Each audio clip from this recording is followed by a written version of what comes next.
అందరికీ నమస్కారం. నేను Reddy Srinivasa Varaprasad, Andhra Pradesh state ex services league president మాట్లాడుతున్నాను. మనం ప్రతిరోజు మాజీ సైనికులకి అందించినటువంటి సేవల్లో ఒక ప్రత్యేకమైనటువంటిది ఒక వీడియోని, అంటే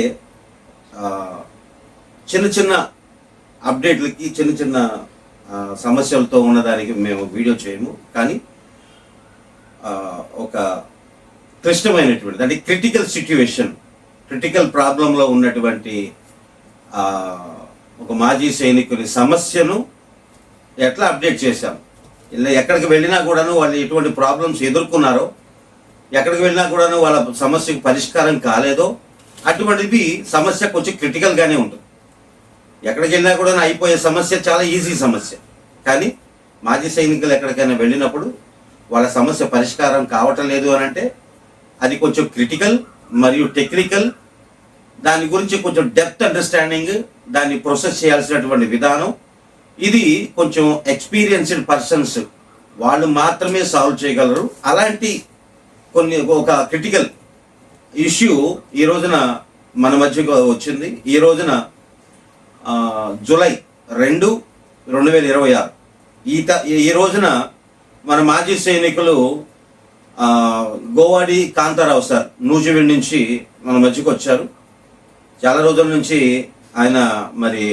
ఆయన సమస్య ఏంటి, మరి ఇక్కడ నూజివీడ్ నుంచి సుమారు 150 కిలోమీటర్స్ సార్, 150 కిలోమీటర్స్ నుంచి ఎందుకు ఇక్కడ మన దగ్గరకు రావాల్సి వచ్చింది అనేటువంటిది సార్ నోటితో ఆయన ఏం చెప్తారో మనం విందాం.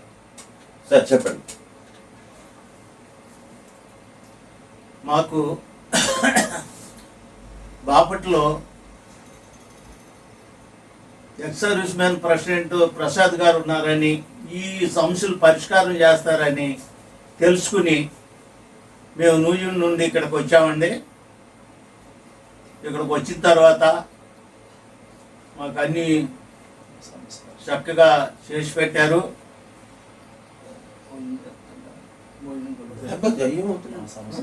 అయ్యే ఉంటుంది. మీకు ఏ సమస్య, మీరు ఏ సమస్యతో మీరు ఎక్కడ తిరిగారు? అక్కడ నూజివీడ్లో ఇంటర్నెట్కి వెళ్ళినా, ఇంకెవరు తెలిసిన వారి దగ్గరికి వెళ్ళినా ఇది పరిష్కారం కాలేదండి. అందుకే మేము ఇక్కడికి వచ్చాము, మాకు పరిష్కారం జరిగింది. ఇక్కడ బాపట్లో ex service man association president గారు ప్రసాద్ గారు మమ్మల్ని ఇక్కడ కూర్చోబెట్టి మాకు అన్ని విధాలుగా డాక్యుమెంట్స్ చక్కగా చేసి ఇచ్చారు. చెప్పమంటారా?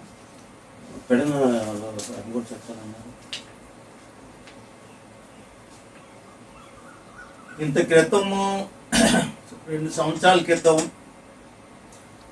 ఎడంలో మీటింగ్కి వెళ్ళామండి. మీటింగ్లో కూడా ప్రసాద్ గారు అక్కడ సైనికులకి కొంచెం ఉపన్యాసం ఇచ్చారు ఈ పర్సన్ గురించి. అంటే కానీ పర్సన్ గురించి ఈసీహెచ్ఎస్ అన్ని విధాల ఒక గంట సేపు లెక్చర్ ఇచ్చారు మాకు. ఆ తర్వాత ఇండివిజువల్ డాక్యుమెంట్ ఏమేం ప్రాబ్లం ఉన్నాయో ఆ ప్రాబ్లం అంతా సాయంకాలం వరకు టైప్ చేస్తూనే ఉన్నారు. మాకు కూడా టైప్ చేసి ఇచ్చారు. Right, thank you. అయితే సార్కి ఈ సమస్యలు ఏంటి, ఎలా పరిష్కరించాలి, ఆ టర్మినాలజీ కానీ లేదంటే పూర్తిగా సరళుడు కాదు, వాళ్ళ ఎక్స్పీరియన్స్ని బట్టి వాళ్ళు చెప్పే విధానం వేరుగా ఉంటుంది. అందువల్ల చెప్పాల్సిన విధంగా చెప్పలేకపోయారు, కానీ మా సమస్య పరిష్కారం అయిందని చెప్పుకొచ్చారు. ఓకే. అయితే సార్ వాళ్ళతో మాకు ఉన్నటువంటి పరిచయం మొట్టమొదట 2-3 సంవత్సరాలు ఎప్పుడు సార్ పెడనలో ఒక పరిస్థితి అవుట్రీచ్ ప్రోగ్రామ్ ఒకటి పెట్టినప్పుడు అబ్దుల్ సలాం గారికి బాగా తెలుసు ఈ విషయం. ఎందుకంటే ఆయన అక్కడ పెడన అసోసియేషన్ ప్రెసిడెంట్గా చేశారు కాబట్టి.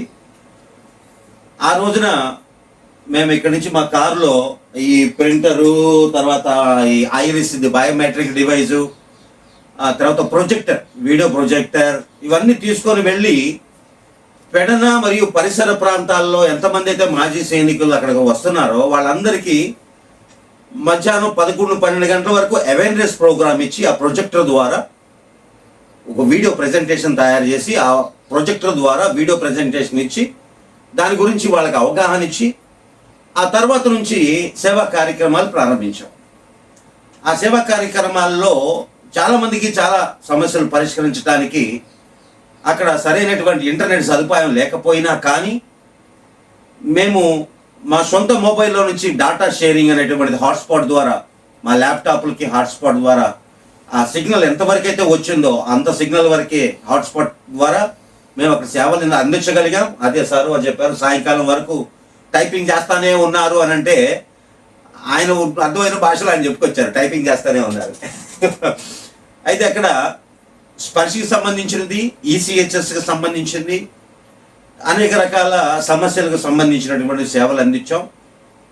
ఆ రోజుల్లో పెడనలో సాయంకాలం అందరూ ఉన్నంత వరకు, అంటే కొంచెం వర్షం కూడా రావటం జరిగింది, సాయంకాలం 5-6 గంటల వరకు, 5:30-6 గంటల వరకు, అవును కదా సార్, 5:30-6 గంటల వరకు చీకటి పడింది. మేము కంప్యూటర్స్ అన్ని క్లోజ్ చేసేటప్పుడు చీకటి పడిపోయింది. దాంట్లో లైటింగ్ కనిపించకుండా మొబైల్ ఆన్ చేసి ఆ లైటింగ్లోనే కంప్యూటర్లు అన్ని క్లోజ్ చేసాం అన్నమాట.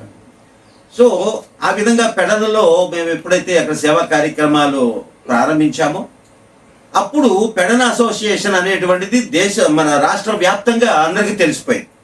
ఓహో, పెడనలో మంచి కార్యక్రమం చేశారు, పెడనలో అనేటువంటిది కూడా ఒక ఊరుంది, ఆ ఊర్లో కూడా ఒక అసోసియేషన్ ఉంది అనేటువంటి విషయం మరి అక్కడ అసోసియేషన్ ప్రెసిడెంట్ సలాం గారే చెప్పారు. చాలా మంచిది, అంటే ఒక పెడనే కాదు, ప్రకాశం జిల్లాలో ఖమ్మం, అర్ధవీడు, గిద్దలూరు, మళ్ళా మార్కాపురం, తర్వాత మార్కాపురం పక్కన ఇంకా ఒకటి ఉంది, మన అడ్వకేట్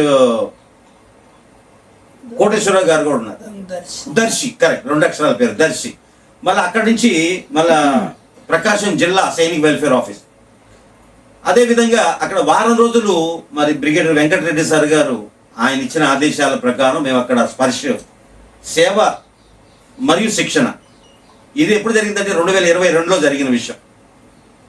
అప్పటి నుంచి కూడాను స్పర్శ మీద అవేర్నెస్ ప్రోగ్రామ్ ఇస్తూ వచ్చినదే మన అసోసియేషన్. ఆ తర్వాత విజయనగరం, తర్వాత శ్రీకాకుళం, ఆ తర్వాత మరి 2025లో మరి అనంతపూర్ జిల్లా సైనిక్ వెల్ఫేర్ ఆఫీస్లో 10 మందికి వారి వారి జిల్లాల నుంచి ఎవరినైతే నామినేట్ చేశారో వాళ్ళకి 10 మందికి, అదేవిధంగా శ్రీకాకుళంలో కూడాను వారి పరిసర ప్రాంతాల్లో ఒక్కొక్క జిల్లా నుంచి 2 పిలిపించి వారికి, అదేవిధంగా గుంటూరులో కూడా పరిసర ప్రాంతాల్లో ఉన్నటువంటి జిల్లాల నుండి 10 మందికి, మొత్తం సుమారుగా 30 మందికి ట్రైనింగ్ ఇచ్చి వారిని జిల్లా సైనిక్ వెల్ఫేర్ ఆఫీస్ కార్యాలయాల్లో ప్లేస్మెంట్ ఇచ్చి వారి ద్వారా మాజీ సైనికులకు సేవలు అందించడంలో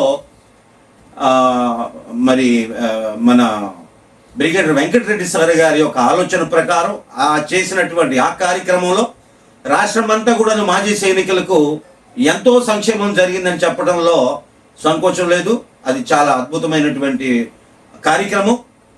చాలామంది సమస్యలు పరిష్కరింపబడటానికి ఒక ప్రణాళికగా ఏ విధంగా దీనిని పరిష్కరించాలి, అదేవిధంగా అప్పుడు మరి అసిస్టెంట్ డైరెక్టర్గా ఉన్నటువంటి మరి మన సత్యప్రసాద్ సారు ఇప్పుడు ప్రస్తుతం ఆర్ఎస్బి డైరెక్టరేట్కి డైరెక్టర్గా చేస్తున్నారు. ఆ సార్ కూడా విషయాలన్నీ తెలుసు. సో ఈ విధంగా మనం అందించినటువంటి కార్యక్రమాలు రాష్ట్ర వ్యాప్తంగా ప్రతి ఒక్క మాజీ సైనికునికి తెలిసినవే. ఈ రోజున మరి మన మధ్యలో ఉన్నటువంటి గోవాడి కాంతారావు సార్కి వచ్చినటువంటి సమస్య ఏంటి? నూజివీడు నుంచి 150 కిలోమీటర్ల దూరం నుంచి వచ్చానన్నారు. ఏంటి ఆ సమస్య అనేటువంటిది ఆయన నాకు ఈ బాధ వచ్చింది, నాకు ఈ సమస్య వచ్చిందని అన్నారు, కానీ ఏంటి ఆ సమస్య అని చెప్పలేదు. చాలా మంది మాజీ సైనికులు ఇదే పరిస్థితిలో ఉన్నారు. నాకు సమస్య అని వాళ్ళకి పీపీఓలో ఇన్అప్రోప్రియేట్గా మ్యాండేటరీ డీటెయిల్స్ ఏమి ఉండాలి ఏమి లేవు అన్నటువంటి విషయాలు కూడాను తెలియనటువంటి సీనియర్ ఎక్స్ సర్వీస్ మెన్లు చాలామంది ఉన్నారు. తెలిసిన వారు ఇంటర్నెట్, ఇప్పుడు సార్ చెప్పారు, ఎన్నో ఇంటర్నెట్ సెంటర్లకు వెళ్ళాను, ఎన్నో చోట్లకి వెళ్ళాను, ఎక్కడికి వెళ్ళినా కూడాను నా సమస్య పరిష్కారం కాలేదు అని అన్నారు. ఎట్లయితే మేము జ్ఞాపకం వచ్చాము, చివరికి పెడలలో మేము కలిసాం కాబట్టి చివరికి మేము జ్ఞాపకం వచ్చాము. ఈ రోజున 2 జూలై 2026 ఇక్కడ మన కార్యాలయానికి వచ్చారు నూజివేడ్ నుంచి. ఆయన ఎందుకు వచ్చారు, ఇక్కడ మనం ఏమేం చేశామనేటువంటిది, వారి సమస్యలు ఏమిటి అనేటువంటిది నేను మీకు వివరిస్తాను. ఒకటి, బ్యాంకర్స్ అంటే డిపిడిఓ సర్టిఫికెట్లో 1000 రూపాయలు ఎఫ్ఎంఏ వస్తున్నది, అది ఆపల. నెంబర్ 1. నెంబర్ 2, ఆయన స్పర్శ్ ప్రొఫైల్లో ఆయన తీసుకొచ్చినటువంటి పీపీఓ కాపీలో ఆయన భార్య పేరు ఉంది, కానీ ఆయన భార్య గారి ఆధార్ కార్డు నంబర్ లేదు. అంతేకాకుండా వారి శ్రీమతి గారిది పాన్ కార్డ్ నంబర్ కూడా లేదు. ఇది 2వ సమస్య. 3వది, వాళ్ళ స్పర్శ్ ప్రొఫైల్లో ఈమెయిల్ అడ్రస్ లేదు. ఒకవేళ మన మొబైల్లో సిగ్నల్ సరిగ్గా లేక ఓటీపీ రాకపోయినా, లేదంటే మొబైల్లో రీఛార్జ్ లేక ఓటీపీ రాకపోయినా, అలాంటి సమస్యల్లో ఈమెయిల్కి ఓటీపీలు వస్తాయి. ముఖ్యంగా ఎస్ఎంఎస్ మెసేజ్లో ఏదైనా టెక్నాలజీలో కానీ నెట్వర్క్లో కానీ ఏదైనా ప్రాబ్లం ఉంటే ఈమెయిల్కి వస్తుంటాయి మెసేజ్లు. అటువంటి టెక్నికల్ సమస్య వచ్చినప్పుడు వీళ్ళకి ఎక్కడ ఇబ్బంది కాకుండా ఉండాలని వారి స్పర్శ్ ప్రొఫైల్లో ఈమెయిల్ అడ్రస్ కూడా, లేకపోతే ఈమెయిల్ అడ్రస్ కూడా యాడ్ చేయడం జరిగింది. అది 3వది. ఇంతకుముందు వీరు ఉంటున్నటువంటి ప్రాంతం కృష్ణా జిల్లాకు వచ్చింది. ఇప్పుడు ఎన్టీఆర్కి వెళ్ళిందా, ఏలూరుకి వెళ్ళిందా? ఇప్పుడు ఏలూరుకి వెళ్ళింది. మరి అక్కడ అడ్రస్లో అనేటువంటిది కూడా అక్కడ అప్డేట్ లేదు. అది 4వది. ఈ 4 సమస్యలు ఈ రోజున మనం క్లియర్ చేసి వాళ్ళకి పీపీఓ కాపీ ఇవ్వబోతున్నాం.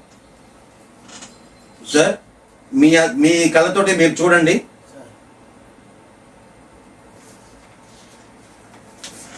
ఇది మాకు ఇచ్చిన పీపీఓ, ఇది మాకు ఇచ్చిన కాపీ. ఇందులో మీ మదర్ గారి పేరు కింద ఆధార్ నంబర్ ఉందా? ఇక్కడ మీ మదర్ గారి పేరు చూడండి,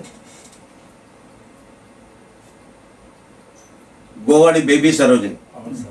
ఆధార్ నంబర్ ఉందా? ఆధార్ నంబర్ లేదు కదా. అదే లైన్ లో పాన్ అని ఉంది, అక్కడ లేదు కదా పాన్. ఇప్పుడు నేను మీకు ఇంకో కాపీ ఇస్తున్నాను, అది చూడండి. మీరు నాకు తీసుకొచ్చిన కాపీ ఇదే కదా. దీంట్లో ఆధార్ నంబర్ ఉంది కదా. ఆధార్ నంబర్ ఉంది, దానికి ఎదురుగా పాన్ నంబర్ ఉందా? పాన్ నంబర్ కూడా ఉంది, ఇక్కడ ఉందా? ఉందండి.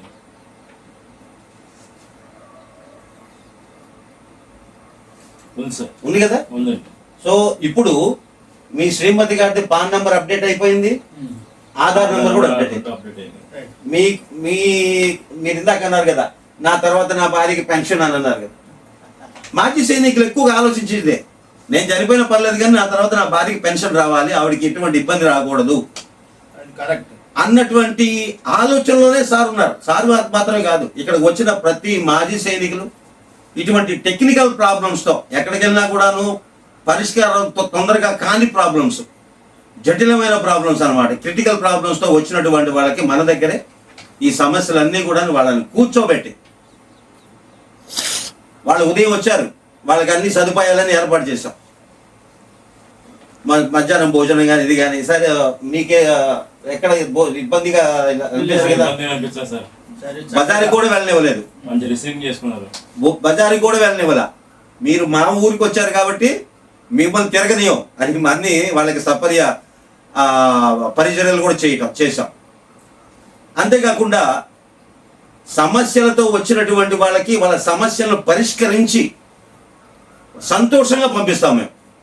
మీ పీపీఓ, మీ వైఫ్ పీపీఓ నెంబర్ యాడ్ అయిపోయింది సార్, పీపీఓ కాపీలో పాన్ నెంబర్ కూడా యాడ్ అయిపోయింది. ఏదైతే మీరు లేదని వచ్చారో అది యాడ్ చేసి ఇచ్చేసాను. అవునా? హ్యాపీ? అవునా సార్? సంతోషం.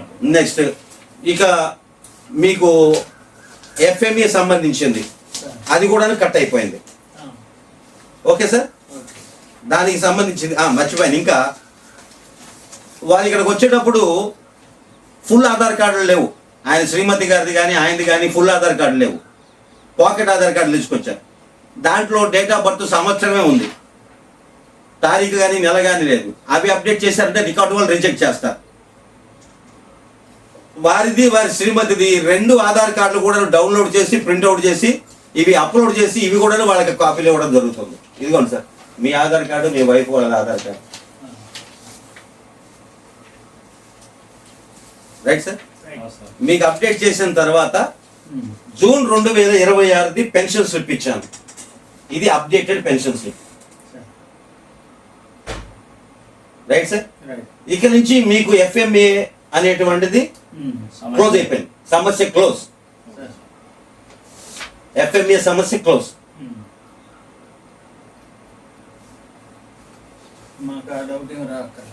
ప్రింట్అవుట్ ఇచ్చేసానుగా,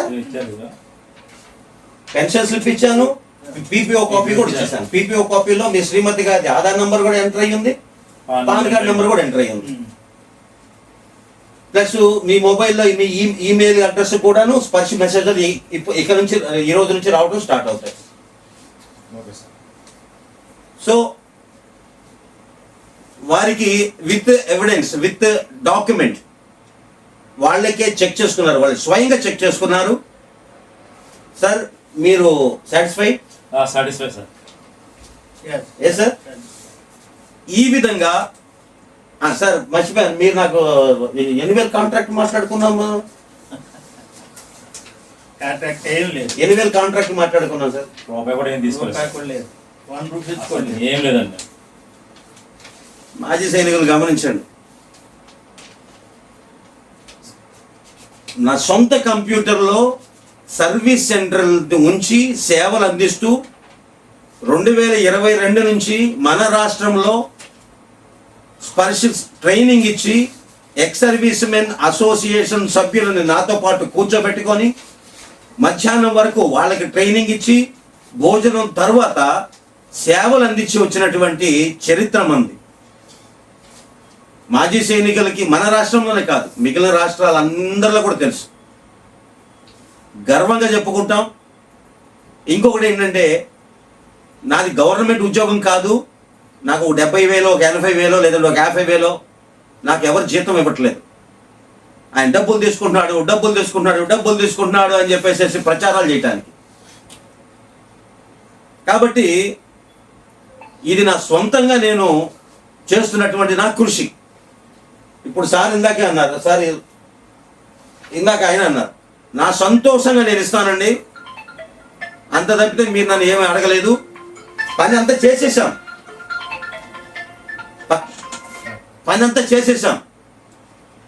పని చేయకముందు మేమేం డబ్బులు ఏమి అడగలేదు వాళ్ళని. డబ్బులు ఇస్తేనే చేస్తామనలేదు మేము సార్, డబ్బులు ఇస్తేనే చేస్తాము అని చెప్పేసి మేము అడగలేదు. ఆయన సంతోషంగా ఎదురిస్తే తీసుకుంటాం.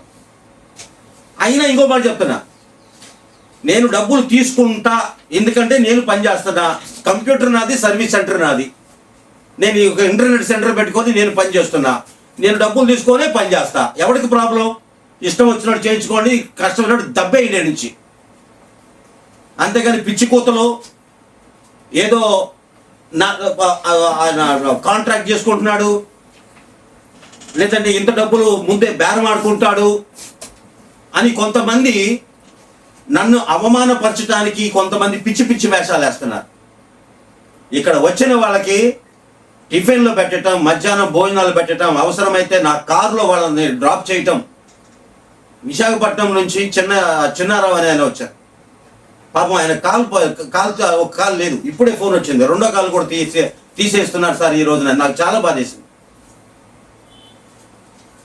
కాబట్టి మాజీ సైనికులు ఎవరైతే ఏ సమస్యతో ఇక్కడికి వస్తారో ఆ సమస్యలను పరిష్కరించే మేము ఇక్కడ పంపిస్తున్నాం. ఈ రోజున మన సారే ఉన్నారు, వాళ్ళ సమస్యను పరిష్కరించే పంపిస్తున్నాం. ఇది వరప్రసాద్ గారు అందించేటువంటి సేవలు. ఈ వీడియో చూసినటువంటి వాళ్ళు ప్రతి ఒక్కరు కూడాను రాష్ట్ర మాజీ సైనికులకు ఏ విధంగా మేము సేవలు అందిస్తున్నామో మీరు గుర్తించండి. వారు ఏ సమస్య మీద వచ్చారో ఆ సమస్యను మేము పరిష్కరించడం జరిగింది. వారిని సంతోషంగా తిరిగి పంపిస్తున్నాం. రాష్ట్రంలో ఉన్నటువంటి మాజీ సైనికులందరూ కూడాను మీ పరిధిలో ఎవరైతే మీ సమస్యను పరిష్కరిస్తారో అక్కడికి వెళ్ళండి. మీ వంతు మీరు ప్రయత్నం చేయండి. వాళ్ళు మీరు చేసిన ప్రయత్నంలో కాలేదనుకోండి, అప్పుడు రెడ్డి వరప్రసాద్ గారిని జ్ఞాపకం చేసుకోండి. చేసేవాళ్ళు చాలామంది ఉన్నారు. ఎవరికైతే క్లిష్ట పరిస్థితుల్లో లేదంటే క్లిష్టమైన సమస్య అనిపిస్తుందో, ఏదైతే సమస్యకు పరిష్కారం కావట్లేదో వాళ్ళు నన్ను జ్ఞాపకం చేసుకోండి. ఎంతోమంది చేస్తున్నారు, చిన్న చిన్నవన్నీ చాలామంది చేయగలుగుతున్నారు, అవుతాయి. చాలామంది చేస్తున్నారు, సమస్యలు పరిష్కారం అవుతాయి. సమస్యలకు పరిష్కారం కాని సమస్యలను నా దగ్గర తీసుకొని రండి అంటున్నాను. కాబట్టి ఈ విషయాన్ని మన రాష్ట్ర త్రితల మాజీ సైనికులందరూ గుర్తించి మీ సమస్యల్లో మీ వెనకాల మేము ఉన్నామని గుర్తు చేసుకోమని మీ అందరికీ తెలియజేస్తూ జై హింద్. జై హింద్. Thank you.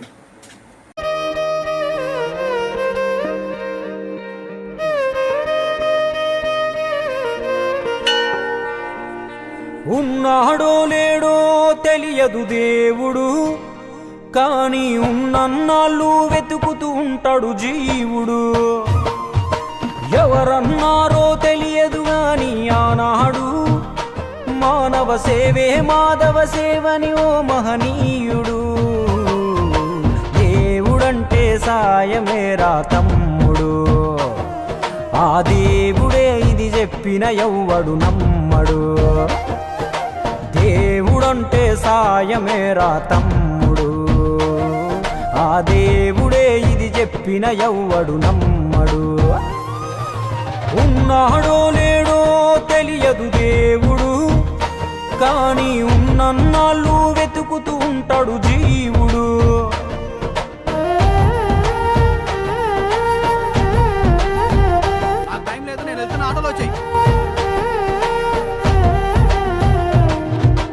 అయాలదొడిగిన అంగీలాగే రాదుర పిలగా నీతో అనుకోకుండా నువ్వోటే.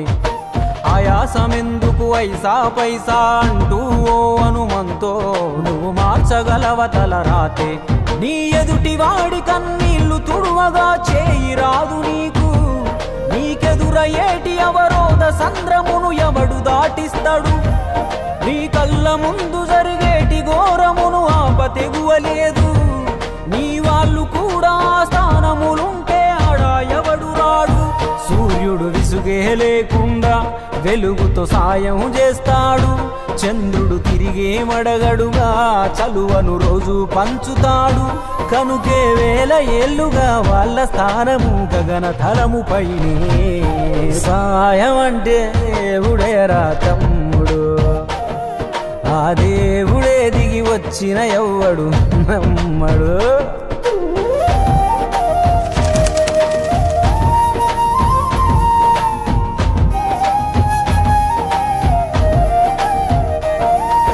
పిడికెడు కడుపుకు సాలద నీకు ఎందుకు ఆస్తులాశ. మూడో తరముల దాకా వరస నువ్వు శ్రమించి గట్టిన నీ ఇంట్లోనే ఉంచరు గోడకు ఫోటో. గుర్తుండదు నీ పేరేంటో. సాయం అంటే పైసలే కాదు, సంపదతో పనే లేదు. అవసరానికో మంచి మాట ముందేది సాటి రాదు. ఎనగేసుకున్న ఆస్తి పైన నీ పేరే ఉండదెప్పుడు. నువ్వు చేసుకున్న పుణ్యాల ఫలమే నీదయ్యా ఎల్లప్పుడు. నీకు ఎరుకే లేకున్నా మళ్ళీ కలవని వాళ్ళైనా ఆపదలో నా మనిషుంటే దాపుగా నిలవాలిర కన్నా.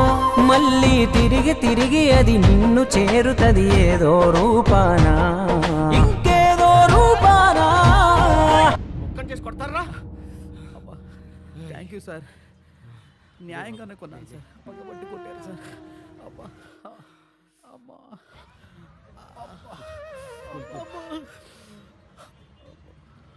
నన్ను కొడతంటే అందరు సినిమా చూసినట్టు చూసి వెళ్ళిపోతున్నారు సార్. మీకు మాత్రం నన్ను కాపాడాలని ఎందుకు అనిపించింది సార్? నీకు జరిగినట్టే నాకు ఒకరోజు జరిగింది. అందరూ సినిమా చూస్తున్నట్టు చూసి వెళ్ళిపోయారు. ఒక పెద్ద ఆయన మాత్రం వచ్చి నన్ను కాపాడాడు. ఆ సినిమా చూస్తున్నట్టున్నది నువ్వు, నన్ను కాపాడింది మీ నాన్న. నువ్వు సంపాదించుకున్నది నీకు ఏమాత్రం ఉపయోగపడిందో నాకు తెలియదు. మీ నాన్న చేసిన సాయమే నీకు ఈరోజు సాయపడ్డది. దేవుడంటే సాయమేరా తమ్ముడు, ఆ దేవుడే ఇది చెప్పిన ఎవ్వడు నమ్మడు. దేవుడంటే సాయమేరా తమ్ముడు, ఆ దేవుడే ఇది చెప్పిన ఎవ్వడు నమ్మడు. చెట్టు సాయం చేస్తుంది వాయువునిచ్చి, మట్టి సాయం చేస్తుంది జీవనమిచ్చి, నీరు సాయం చేస్తుంది దాహం తీర్చి, నిప్పు సాయం చేస్తుంది ఆకలి తీర్చి, నింగి కూడా సాయం చేస్తుంది గొడుగై కాచి. పంచభూతాలన్నిటికీ పంచే గుణమే ఉంది, మరి మనిషికి కొంచెం కూడా లేకుంటే ఎట్లా? ఎదుటి వాళ్లకు చేసే సాయం మన ఇంటి గూటిలో పెంచుకునే పక్షి లెక్క. మనం ఎటగిరేసినా తిరిగి మళ్ళా మన ఇంటికే వస్తుంది. అందులోనూ మన దేశంలో ఏ పన్నులు పర్మిషన్లు అక్కర్లేని సుఖమైన పని సాయం ఒక్కటే. ఇంకా ముద్దుగా అర్థమయ్యేటట్టు చెప్పాలంటే, మనం చిన్నగున్నప్పుడు బలపానికి చింతకాయ అనుకున్నట్టే, మనం గింత ఇస్తే దేవుడింత కలిపి మనకు శానా ఇస్తాడు. అందుకే పొద్దున లేచిన దగ్గర నుండి మళ్ళీ నిద్రపోయేదాకా చిన్నదో పెద్దదో ఏదో ఒక సాయం చేద్దాం. అదొక్కటే రేపు మనకు మన ముందోళ్లకు ఖచ్చితంగా ఉపయోగపడే నమ్మకమైన స్థిరాస్తి.